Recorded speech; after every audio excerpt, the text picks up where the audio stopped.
Hello everyone. Welcome to IFS. और एक आज एक टॉपर जुड़ चुके हैं हमारे साथ। बीएससी में ट्राई किया, नहीं हुआ, ड्रॉप लिया, फिर से ट्राई करा, फिर हो गया एंड बहुत अच्छे रैंक से हुआ है। ये जो गैप का साल था, बहुत माइंडसेट अलग अलग होते हैं। कुछ तकलीफ़ें आती हैं, कुछ चैलेंजेस आते हैं, इनके भी माइंड में आए हैं।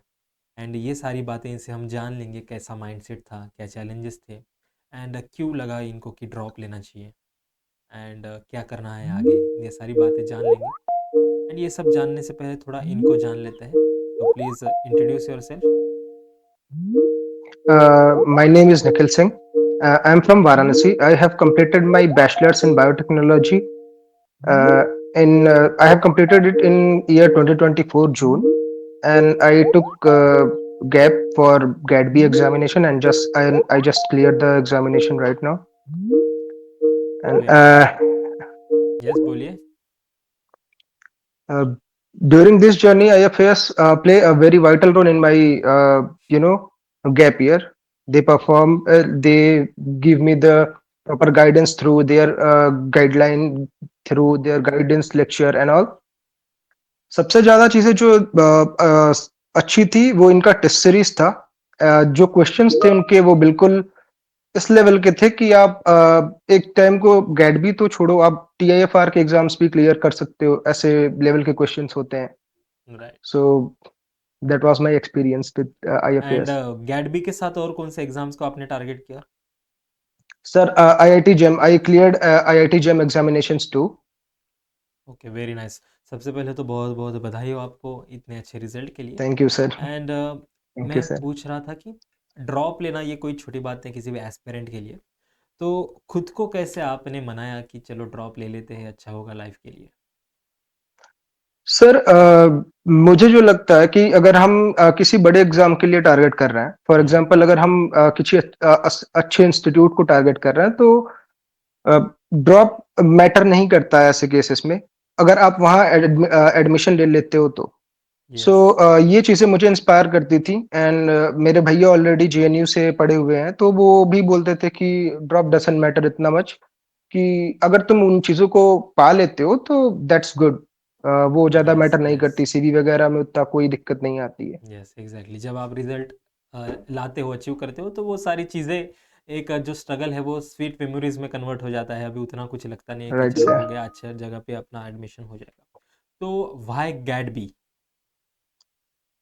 सर बिकॉज मेरा बैचलर्स जो है वो बायोटेक्नोलॉजी में ही स्पेसिफिकली, सो हम्म। मैंने सोचा कि मास्टर्स भी मेरा बायोटेक में ही कंटिन्यू करूं। आफ्टर दैट मैं पीएचडी के लिए जाऊंगा, पोस्ट डॉक के लिए जाऊंगा, तो वो एक कंटिन्यूटी मेंटेन रहेगी मेरे साथ, इसीलिए गेट बी को ज्यादा टारगेट करा था मैंने। क्यों पसंद है बायोटेक्नोलॉजी?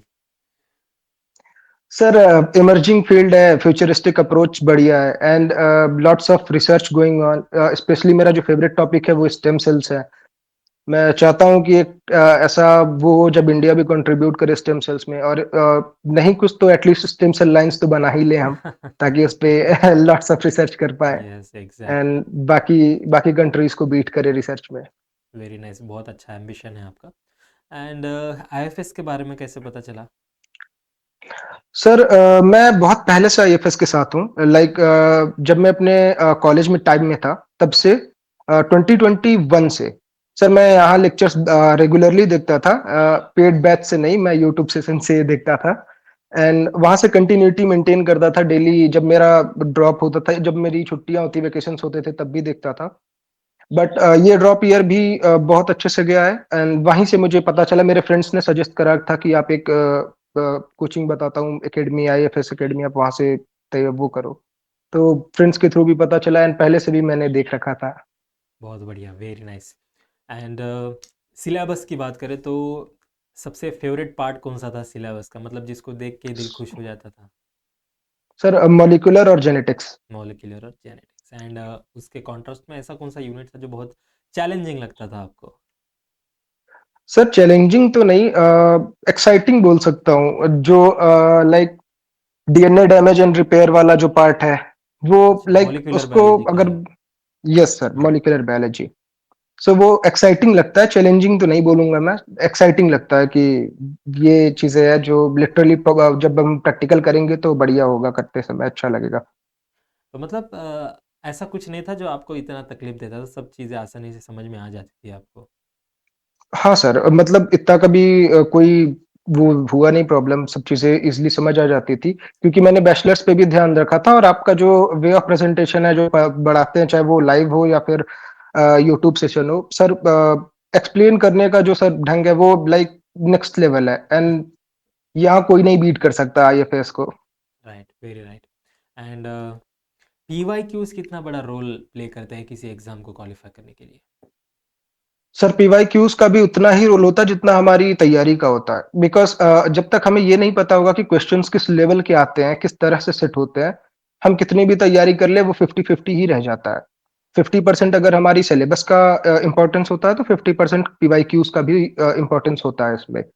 सो पीवाईक्यूज़ के साथ मैं सर मॉक टेस्ट की भी उतनी ही बोलूँगा कि मॉक टेस्ट भी देना इसीलिए इम्पोर्टेंट है क्योंकि वो अल्टीमेटली ना वो रिज़ल्ट आपके उसमें रिफ्लेक्ट करता है। आपके जो मेन रिज़ल्ट आते हैं, उसमें रिफ्लेक्ट करता है जितना आपने यस, मॉक टेस्ट एंड या। पीक्यू सॉल्व करा है। तो आपने कहाँ से करा पीवाईक्यूज़ का प्रिपरेशन? तो यहीं से आपकी बैच से मैंने जो पीक्यूज़ का जो वो मतलब जाता यूट्यूब से ही आपने है सिम ऑलमोस्ट ये सब पीवाईक्यूज़ कर लिए? यस सर, बट बाकी आपका एक टेस्ट सीरीज़ भी आता था, वो मैंने परचेज़ करा था, टेस्ट ओके, सीरीज़ अच्छा, परचेज़ मॉक करा था। मॉक टेस्ट भी आपने मतलब आईएफएस से यस करे एंड सर। पीवाईक्यूज़ यूट्यूब से आपने पढ़े। वेरी नाइस, हाँ सर। बहुत बढ़िया। एंड जो सेक्शन होते हैं ए एंड बी, तो ए में पर्टिकुलरली आपके केमिस्ट्री, मैथ्स, फिजिक्स आता है, तो इसका प्रिपरेशन कैसे आपने किया? सर आईआईटी जेईई एग्जामिनेशन की प्रिपरेशन कर रहा था तो वहां से फिजिक्स एंड केमिस्ट्री तो था ही, मैथ्स बड़ा सर चैलेंजिंग टास्क था क्योंकि मैथ्स हमारा काफी टाइम से ऐसे छूटा हुआ है, तो मैंने आज सच ध्यान दिया नहीं। बट बैचलर्स में हमें स्टैटिस्टिक्स एंड प्रोबेबिलिटी पढ़ाई पढ़ाई जाती है, तो मैंने वो दो चैप्टर अपने पक्के कर लिए थे कि यहाँ से क्वेश्चन मैं नहीं छोड़ूंगा। बाकी सर रफली जो भी था, मेरे रफ नोट्स थे पड़े, मैं वो रिवाइज करके गया था फिजिक्स एंड केमिस्ट्री के लिए। एंड बायोलॉजी का पोर्शन स्ट्रांगली पूरा अच्छे से थॉरोली पढ़ के गया था ताकि कोई भी कॉन्सेप्ट मुझसे मिस ना हो और क्वेश्चन मिस ना हो। वेरी नाइस, बहुत बढ़िया। एंड लास्टली आपकी तरफ से आप क्या कंक्लूड करना चाहोगे हमारे व्यूवर्स को? जस्ट फोकस होके पढ़ाई करिए, स्ट्रेस मैनेजमेंट भी इम्पोर्टेंट है। सो अगर आप स्पोर्ट पर्सन है देन वेरी गुड, आप स्पोर्ट्स खेल के अपने स्ट्रेस को कंट्रोल कर सकते हैं मेरे जैसे। अदरवाइज आप कोई एक ऐसी कोई आपकी हैबिट होगी जिसको करके आपको रिलैक्स फील होता होगा, आप उसको करिए क्योंकि ये भी उतना ही इम्पोर्टेंट है। अगर आप मेंटली स्टेबल होंगे तो आपकी प्रिपरेशन ना 4 टाइम्स बेटर हो जाएगी। Very nice. कौन सा स्पोर्ट खेलते हो आप, प्रोफेशनल? यस सर, मैं प्रोफेशनल क्रिकेटर हूँ एंड वॉलीबॉल प्लेयर हूँ। अरे वाह, बहुत आई बढ़िया। Represent my district and state too. Very nice, बहुत बढ़िया। मतलब दोनों में बैलेंस लाइफ है आपकी, बहुत अच्छी बात है। Yes sir. एंड बहुत अच्छा लगा आपसे बात करके, बहुत ब्राइट फ्यूचर होने वाला है आपका। And all the very best for thank you that sir. Bright future. And अभी के लिए तो बहुत बहुत बधाई हो आपको। Okay. Thank you so much sir, thank you so much.